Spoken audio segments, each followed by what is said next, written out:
नाज़रीन, senate election में जो पीटीआई के सेनेटर्स हैं इनको 18-18 वोट एक्स्ट्रा पड़े। अगर यही वोट जो पीटीआई के मुनहरिफ जो मेंबर थे इरफान सलीम, अगर ये उनको पढ़ते तो पीटीआई को एक सीट और मिलती, लेकिन नहीं मिली। कहा जा रहा है कि अली अमीन गंडापुर वो बड़ा खेल गया है, इमरान खान को क्रॉस कर गया। लेकिन नाज़रीन, हकीकत इसके बिल्कुल बरअक्स है। मुराद सईद और फैसल जावेद की सेनेट में वापसी पीटीआई के लिए नए दरवाजे खोल रही है। कहा जा रहा है कि पीटीआई और एस्टेब्लिशमेंट के दरमियान अगर बर्फ़ पिघली नहीं तो कम अज़ कम अपनी जगह से हटना शुरू हो गई है। एक खबर तो ये है, और दूसरी खबर, एक्चुअल खबर क्या है, हकीकत क्या है, वो जानेंगे हम आज के प्रोग्राम में। इसके साथ ही साथ अब ये कहा जा रहा है कि अगर जिस तरह से मिर्ज़ा अफरीदी वापस आ गए पार्टी में, इसी तरह से फवाद चौधरी, असद उमर समेत वो तमाम लोग जिन्होंने पार्टी को नुकसान नहीं पहुंचाया, उनकी भी वापसी हो जानी चाहिए। क्या ये जो पार्टी में उन लोगों की वापसी जो कि प्रो एस्टेब्लिशमेंट समझे जाते हैं, क्या इसका फैसला कर लिया गया है? इमरान खान ने इसकी अप्रूवल दे दी है या फिर नहीं दी?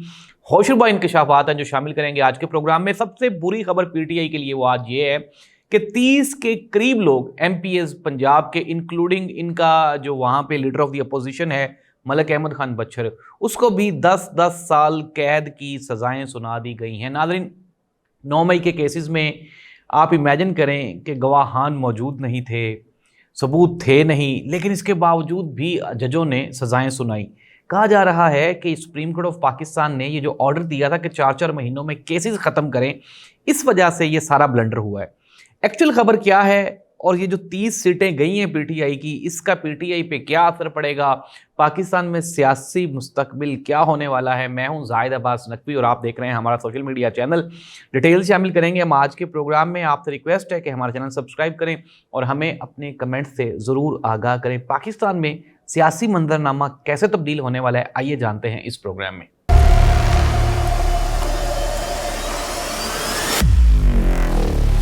प्रोग्राम का बाकायदा आगाज़ करते हैं। सबसे पहले सेनेट का इलेक्शन। सेनेट के इलेक्शन में पाकिस्तान तहरीक इंसाफ ने बिल आखिर जो 6 सीटें हैं वो जीत ली और 5 सीटें हुकूमत को मिली।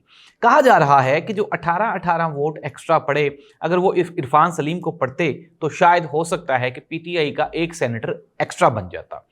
अब नाज़रीन, सोचने वाली बात तो ये है कि वाकई पीटीआई को एक सेनेटर एक्स्ट्रा मिल जाता, लेकिन वो पार्टी जिसको 8 फरवरी के इलेक्शन में 30% सीट्स भी नहीं मिली, उनको 2/3 मिल गई, उनको हुकूमत मिल गई, और आज वो सेनेट के में, इसके साथ साथ कौमी असम्बली में वो 2/3 अक्सरियत के साथ बैठे हुए हैं। क्या एक सेनेटर अगर पीटीआई को मिल भी जाता तो इससे क्या फ़र्क पड़ता? कुछ भी फ़र्क नहीं पड़ना था, ठेंगा फ़र्क पड़ना था। ये सिर्फ और सिर्फ पीटीआई को लड़ाने के लिए और आपस में जो इख्तलाफात हैं उनको हवा देने के लिए ये बात फैलाई जा रही है कि इरफान सलीम या खुरम ज़ीशान अगर सेनेटर बन जाते तो शायद कोई बहुत बड़ा मौजज़ा हो जाता। लेकिन नहीं, हकीकत इसके बिल्कुल बरअक्स है। हकीकत क्या है? हकीकत ये है कि मुराद सईद और इसके अलावा फैसल जावेद के नामों पे एस्टेब्लिशमेंट की जानिब से क्रॉस लगा हुआ था। एक सवालिया निशान अभी भी बाकी है, और वो सवालिया निशान ये है कि आया कि मुराद सईद साहब इलेक्शन तो जीत गए, लेकिन क्या वो सेनेट में जाके अपने ओहदे का हलफ भी उठा पाएंगे या फिर नहीं? इसके ऊपर पाकिस्तान तरीके इंसाफ में 2 तरह की राय पाई जाती है। कुछ लोग ये कह रहे हैं कि मुराद सईद लाजमी जाके हल्फ उठाएगा, लेकिन साथ ही साथ कुछ लोग ऐसे भी हैं वो ये कह रहे हैं कि ये मुमकिन नहीं है क्योंकि मुराद सईद की जान को ख़तरा है। कुछ लोग ये भी कहते हैं कि मुराद सईद का नाम डायरेक्ट इमरान खान ने दिया और इमरान खान ने अपनी प्रेजेंस शो करने के लिए मुराद सईद को रखा। साथ ही साथ अली अमीन गंडापुर ने भी मुराद सईद को इसलिए शामिल किया कि इमरान खान की मर्जी और मंशा थी, साथ ही साथ अपना भी उसने एक बंदा उसमें शामिल कर लिया, मिर्ज़ा अफरीदी का नाम कहा जाता है। लेकिन नाज़रीन, हकीकत क्या है? हकीकत ये है कि अगर जिस दिन मुराद सईद सेनेट में जाके अपने ओहदे का हलफ उठाएगा, उस दिन, मैं आपको ये ब्रेकिंग न्यूज़ दे रहा हूँ, उस दिन पीएमएलएन और पीपल्स पार्टी इन दोनों की छुट्टी हो जाएगी। वजह क्या होगी कि अगर एस्टेब्लिशमेंट मुराद सईद को आने देती है, हलफ उठाने देती है और उसको गिरफ्तार नहीं करती, इट मीन्स दैट कि कहीं ना कहीं बहुत बड़ी जो बातचीत है उसका असर हो चुका है, और ये आज नहीं तो कल ये होना ही होना है। क्योंकि पाकिस्तान में ये कहा जाता है कि अगर आपके पास अवामी तायद नहीं है, अगर आपके साथ ताकतवरों की हमायत नहीं है, یا پھر آپ کے ساتھ اگر عدلیہ نہیں ہے، ان تینوں چیزوں میں سے ایک چیز بھی اگر آپ کے پاس نہیں ہے تو آپ حکومت نہیں کر سکتے۔